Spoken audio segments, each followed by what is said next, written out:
XYZ partner हैं, 5:3 का ratio है और सारे एडजस्टमेंट्स के बाद इनकी कैपिटल 43,200, 36,600 और 11,200 है। बैंक बैलेंस गिवन है 4,000 रुपये और ये कहा गया है क्वेश्चन में कि एक्स और जेड पैसा लेकर आएंगे वाई को पे करने के लिए और इस तरह से पैसा लाएंगे कि जो total capital of the new firm है वो उनके नए प्रॉफिट शेयरिंग रेशियो के अकॉर्डिंग एडजस्ट हो जाए। और इनका नया प्रॉफिट शेयरिंग रेशियो है 3:2। यहाँ पर एक बात और कही गई है कि मिनिमम कैश बैलेंस या कैश एंड बैंक बैलेंस 3,000 रुपये मेंटेन रखना है। ठीक है बच्चों, तो ये इलस्ट्रेशन बाई 41 है of the book T S Grewal. Chapter का नाम है retirement of partner. Edition of the book है 2022। 40 भी कुछ इस तरह का क्वेश्चन था मगर वहाँ बैंक बैलेंस से रिलेटेड कोई इन्फॉर्मेशन नहीं थी, तो यहाँ पर बैंक बैलेंस पुराना भी गिवन है और एक नया भी मेंटेन करना है। तो यहाँ मैं पहले समझा दूँ क्या करना है, फिर करके भी दिखा दूँगा बच्चों। यहाँ पर आपको टोटल कैपिटल निकालने के लिए एक्स और जेड की कैपिटल तो ऐड करनी ही करनी है, प्लस वाई को जितना पैसा पे करना है लाकर वो भी ऐड करना होता है उनकी जो भी आपने एक्स और जेड की कैपिटल ऐड करी होगी उसी सम में। पिछली बार तो हमें जितना पैसा रिटायरिंग पार्टनर को पे करना था सारा का सारा लेकर आए थे ये लोग, मगर इस बार इन लोगों को 1,000 रुपये कम लाने पड़ेंगे उससे।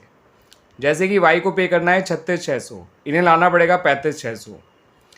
रीज़न बताता हूँ क्यों। बैंक बैलेंस है 4,000 रुपये लेकिन मेंटेन करना है 3,000 रुपये, यानी आप 1,000 रुपये बैंक का भी यानी फर्म का भी यूज़ कर सकते हो। तो 36,600 में से 1,000 तो फर्म दे रही है ये मान लीजिए, बाकी 35,600 इन दोनों को लाने पड़ेंगे। ठीक है बच्चों, और फिर टोटल कैपिटल आ जाएगी, उसको एक्स और जेड के नए रेशियो में बांट देंगे, फिर इनकी नई कैपिटल और एग्जिस्टिंग कैपिटल कंपेयर करेंगे और पता लगाएंगे कि इनको कितना कैश इंडिविजुअली लाना है। ठीक है, टोटल तो 35,600 ही आएगा, ये भी कंफर्म है। ठीक है बच्चों, तो आइए अब करते हैं इसका solution. Total capital of the new firm आ जाएगी बच्चों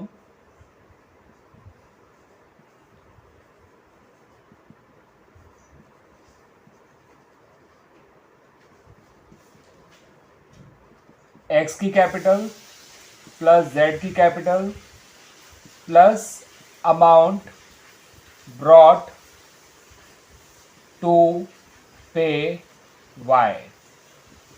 तो एक्स की कैपिटल है जो दी हुई है वो है 43,200, जेड की है 11,200 और जितना इन्हें वाई को पे करना है उससे 1,000 रुपये कम मतलब वाई को टोटल पे करना है 36,600, इन्हें लाने पड़ेंगे 35,600 क्योंकि 1,000 रुपये फर्म दे रही है।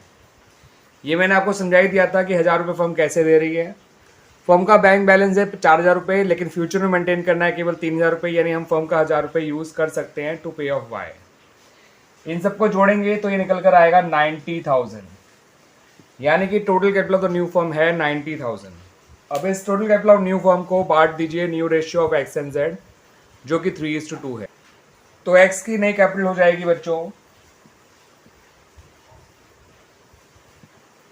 3/5 इंटू 90,000, ये निकल कर आएगा 54,000। जेड की नई कैपिटल आएगी बच्चों 2/5 इंटू 90,000, ये निकल कर आएगा बच्चों 36,000। तो इस तरह से एक्स और जेड की नई कैपिटल आ गई 54,000 और 36,000। अब आइए इनकी नई कैपिटल को इनकी एग्जिस्टिंग कैपिटल से कंपेयर करके पता करें कि किसको कितना कैश लाना है और किसको कितना कैश ले जाना है। वैसे तो एक्स और जेड को कैश लाना ही लाना होगा, लेकर तो जाएगा वाई जो रिटायर हो रहा है। एक्स और जेड की नई कैपिटल आई 54,000 और 36,000, पुरानी कैपिटल इनकी एग्जिस्टिंग कैपिटल है 43,200 और 11,200। आप देख सकते हैं दोनों को ही कैश लाना पड़ रहा है।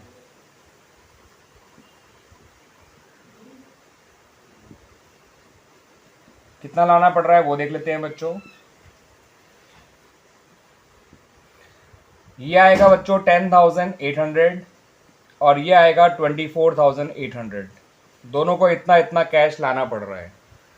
इन दोनों को जोड़ के देख लीजिए, लाना पड़ रहा है इनको 35,800, जबकि वाई को पे करना है 35,600 लाना पड़ रहा है। इन दोनों को जोड़ेंगे तो 35,600 आएगा, जबकि वाई को पे करना है 36,600। तो 1000 रुपये जो कौन पे करेगा वो फर्म पे करेगी, क्योंकि उसका बैलेंस था 4000, रहना चाहिए 3000, तो फर्म का 1000 रुपये हम यूज़ कर सकते हैं टू पे ऑफ वाई। आइए एंट्री देख लेते हैं। जब एक्स और जेड पैसा लेकर आएंगे तो एंट्री बनेगी एक cash account debit to X capital account, to X's capital account, to जेड्स कैपिटल अकाउंट। 10,800, 24,800, 35,600। और वाई जब लेके जाएगा तो उसकी एंट्री बनेगी Y's capital account debit to cash account 36,600। आया 35,600, गया 36,600, क्योंकि 1000 रुपये फर्म का यूज़ हो रहा है, दैट्स वाई। क्लियर बच्चों? तो इस तरह से ये एंट्रीज बन गई। मैं यहाँ पर आपको कैश अकाउंट भी बनाकर दिखा रहा हूँ ताकि आपको क्लियर हो जाए कि कैसे बैंक का हम या कैश का हम 1000 रुपये यूज़ कर रहे हैं। ये देखिए बच्चों, कैश और बैंक, कैश या बैंक जो भी आप मान लीजिए इसको, का ओपनिंग बैलेंस था 4000 रुपये। एक्स लेकर आया 10,800, वो भी डेबिट साइड में क्योंकि कैश इंक्रीज हो रहा है। जेड लेकर आया 24,800, वो भी इधर ही आएगा, कैश इंक्रीज हो रहा है।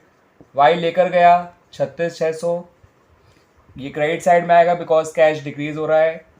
और क्लोजिंग बैलेंस आ गया निकल के 3000।